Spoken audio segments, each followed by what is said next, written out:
नमस्कार, न्यूज 18 देख रहे हैं आप और आपके साथ मैं हूं जैस्मिन शर्मा। बात करेंगे हिमाचल प्रदेश में एक बार फिर से आए प्रलय की। हिमाचल प्रदेश अभी साल 2023 की तबाही से उबरा ही नहीं था कि एक बार फिर से हिमाचल प्रदेश में बारिश की वजह से तबाही, भूस्खलन और सड़कें बंद होने का सिलसिला शुरू हो चुका है। आप ये तस्वीरें देख रहे हैं तबाही की, जहां जगह जगह लैंडस्लाइड हुआ है। कोई भी ऐसा जिला हिमाचल प्रदेश का नहीं है जहां पर लैंडस्लाइड की वजह से नुकसान नहीं हुआ है। लोगों को अच्छी खासी परेशानी का सामना करना पड़ रहा है। हिमाचल प्रदेश इस बार मानसून की शुरुआत से ही भीषण तबाही की चपेट में है और उस तबाही की तस्वीरें आप देखिए। ये एज पर मकान बने हुए हैं, जगह जगह यहां पर मलबा गिर रहा है, लैंडस्लाइड हो रहे हैं और लोग चिंतित हैं, परेशान हैं, अपने घर को छोड़ने के लिए मजबूर हैं। आप देखिए किस तरह से ये शिमला से तस्वीरें सामने आई हैं, जहां भारी बारिश के बाद गाड़ियों का ये हाल है, नेशनल हाईवेज का ये हाल है और लगातार लोगों की परेशानी बढ़ी हुई है। लगातार हो रही भारी बारिश, बादल फटना, अचानक आई बाढ़ और भूस्खलन ने राज्य के कई जिलों में जनजीवन को अस्त व्यस्त कर दिया है। आप देखिए लोगों के घरों का ये हाल है, नेशनल हाईवेज का ये हाल है। ये बहुत पुरानी नहीं, आज और कल की ही तस्वीरें हैं। अब तक 34 लोगों की जान जा चुकी है, करीब 300 करोड़ रुपए की संपत्ति का नुकसान हो चुका है। ये कुल्लू वैली की तस्वीरें हैं, कुल्लू की सैंज घाटी की ये तस्वीरें सामने आई हैं। आप देखिए नदी नाले किस तरह उफान पर हैं। एडवाइजरीज खास तौर पर जारी की जा रही हैं, बड़े बड़े स्ट्रक्चर्स। ये आपको बता दें कि सैंज घाटी की, कसोल घाटी की ये तस्वीरें हैं, जहां पर नाले में कितनी सारी लकड़ियां बहकर आ गई हैं। 3 दिन पहले की तस्वीरें हैं जब यहां पर किस तरह से जीवा नाला अपने पूरे उफान पर था। जो आसपास लोग रह रहे हैं, यहां जो आसपास लोग रह रहे हैं, इन्हें अपने मकान खाली करने के लिए कह दिया गया है। 2023 में भी कुछ इसी तरह का मंजर था। नदी नाले, यहां पर आप देखिए ये कुल्लू मनाली हाईवे और लोगों के मकान किस तरह से क्षतिग्रस्त हो रहे हैं। इन लोगों ने बड़ी उम्मीदों के साथ वापसी की थी। साल 2023 की जो आपदा आई थी, बहुत से लोग पलायन करने को मजबूर हो गए थे। फिर किसी तरह प्रशासन से मदद मिली, पैसा मिला, अपने घर वापस पहुंचे, लेकिन एक बार फिर से तबाही का ये मंजर और लोग 2 साल बाद फिर से अपने घरों को छोड़ने पर मजबूर हैं। सबसे ज्यादा असर कांगड़ा, कुल्लू, बिलासपुर, चंबा, मंडी, शिमला, सोलन और ऊना जिलों में देखने को मिल रहा है। नदियां और नाले उफान पर हैं, जिससे निचले इलाकों में बाढ़ का खतरा और डर का माहौल बना हुआ है। कांगड़ा और कुल्लू जिले में 25 जून को अचानक बाढ़ और बादल फटने की घटनाओं ने हालात को और बिगाड़ दिया है। कांगड़ा जिले के मनूनी खड्ड में 2 शव मिले हैं और करीब 20 लोगों के बह जाने की आशंका जताई जा रही है और यह आंकड़ा और बढ़ भी सकता है। 7 लोगों की बात कही जा रही है। कई गांव में घरों में मलबा घुस आया है, सड़कें और पुल बह गए हैं, जिससे राहत और बचाव कार्यों में भी भारी दिक्कत आ रही है। शिमला, मंडी, सिरमौर, सोलन और ऊना में जान माल का भारी नुकसान हुआ है, यानी कि कुल मिलाकर 30 से ज्यादा लोगों की जान अभी तक इस बारिश में जा चुकी है। प्रदेश भर में 37 सड़कें और 47 बिजली के ट्रांसफार्मर्स बंद पड़े हैं, जिससे कई इलाकों में बिजली और यातायात पूरी तरह से ठप है। आज तो पूरे स्कूल्स बंद कर दिए गए हैं। साथ ही साथ आपको बता दें कि एचपीयू ने भी दिशा निर्देश जारी किए हैं और जितनी भी आज परीक्षाएं होनी थी, आज जितने भी एग्जाम्स होने थे, उन्हें स्थगित कर दिया है। प्राकृतिक आपदा के चलते सैकड़ों परिवार बेघर हो गए हैं। कई जगहों पर पेयजल लाइनें टूट गई हैं और लोगों को पीने के पानी के लिए भी जूझना पड़ रहा है। ये एडवाइजरी है, जहां पर मीटरोलॉजिकल डिपार्टमेंट ने ये एडवाइजरी जारी की है और कुछ जिलों का यहां पर जिक्र किया गया है। सभी government and private educational institutes, schools, IIT, vocational training centres, anganwadi केंद्र सब आज के लिए बंद रहेंगे। ये दिशा निर्देश जारी किए गए हैं। लोगों को यहां पर दिक्कतों का सामना करना पड़ रहा है। प्रशासन ने राहत और बचाव कार्य हालांकि तेज कर दिए हैं, लेकिन लगातार मौसम खराब है, लगातार बारिश हो रही है, जिस वजह से राहत बचाव कार्यों में भी दिक्कत आ रही है। मुख्यमंत्री और राजस्व मंत्री ने आपदा प्रभावितों को जल्द राहत राशि देने का आश्वासन तो दिया है। वहीं कैबिनेट ने सभी पंचायतों में आपदा प्रबंधन इकाइयों को मंजूरी दी है, ताकि भविष्य में राहत कार्यों में तेजी लाई जा सके। आप देखिए किस तरह से लोग अब परेशान हैं और इस प्राकृतिक आपदा नहीं बल्कि जलवायु परिवर्तन की भी गंभीर चेतावनी के तौर पर इसे देखा जा रहा है। आप समझ सकते हैं, अगर हम डेवलपमेंट कर रहे हैं लेकिन एक सतत विकास नहीं कर रहे, यानी कि सस्टेनेबल डेवलपमेंट नहीं कर रहे हैं, उसका नतीजा ये है जो आप हिमालयन स्टेट्स पर देख रहे हैं और खासतौर पर हिमाचल प्रदेश में।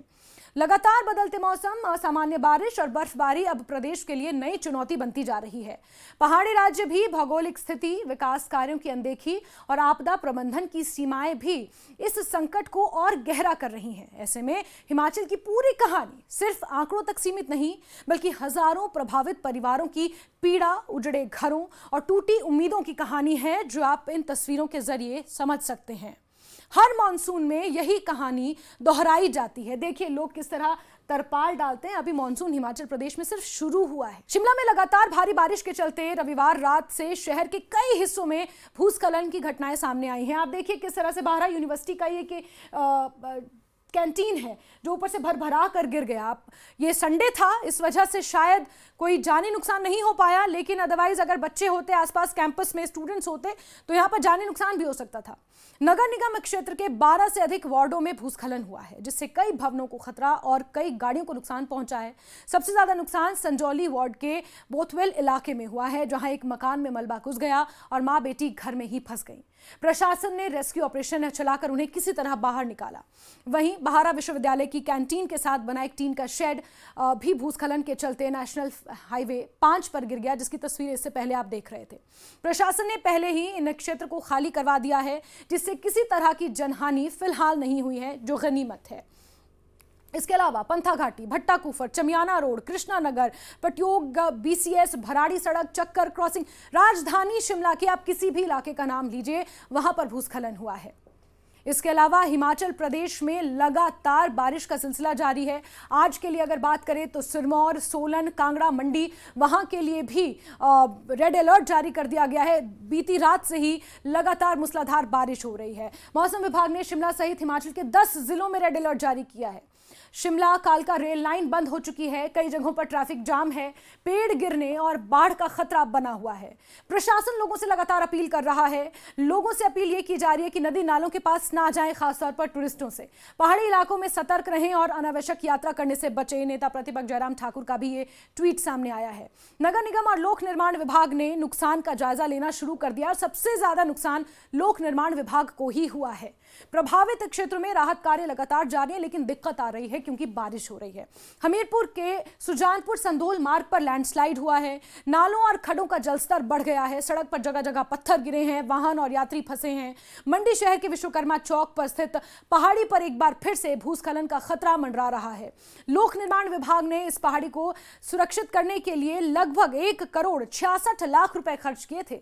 विभाग ने सेल्फ ड्रिल, एंकर, मैट और मैथ्स तकनीक का उपयोग किया, लेकिन वो सब नाकामयाब साबित हुई। एनएच का काम लगा हुआ है। हम 1.5 साल से डंगा लगाने के लिए बोल रहे हैं, लेकिन आज तक इन्होंने कोई पेन नहीं लिया और पूरा मलबा मेरे घर के ऊपर आ गया है और इन्होंने आधा मकान लिया हुआ है हमारा और पूरा मकान में अपने पैसों से बनाया है। और कल इतनी बारिश होने की वजह से मेरे घर में पूरी मिट्टी और पत्थर घुस गए हैं। वैसे तो इसमें दरारें पिछले साल ही आ गई थी मकान में, लेकिन कंपनी वालों ने इसमें रॉडें डाल करके हमें आश्वस्त किया कि हमने इस जगह को पक्का कर दिया है और इसको कोई खतरा नहीं है। बार बार पंचायत द्वारा अवगत करवाने पर भी ये इन्होंने काम बंद नहीं किया और लगातार ये स्लाइड होता रहा और ये 5 मंजिला भवन था जो कि पूरी तरह से ध्वस्त हो चुका है। ऊपर वाले का शुक्रगुजार करते हैं कि इसमें कोई जान माल का कोई नुकसान नहीं है। और हर मॉनसून में हिमाचल प्रदेश की यही कहानी दोहराई जा रही है।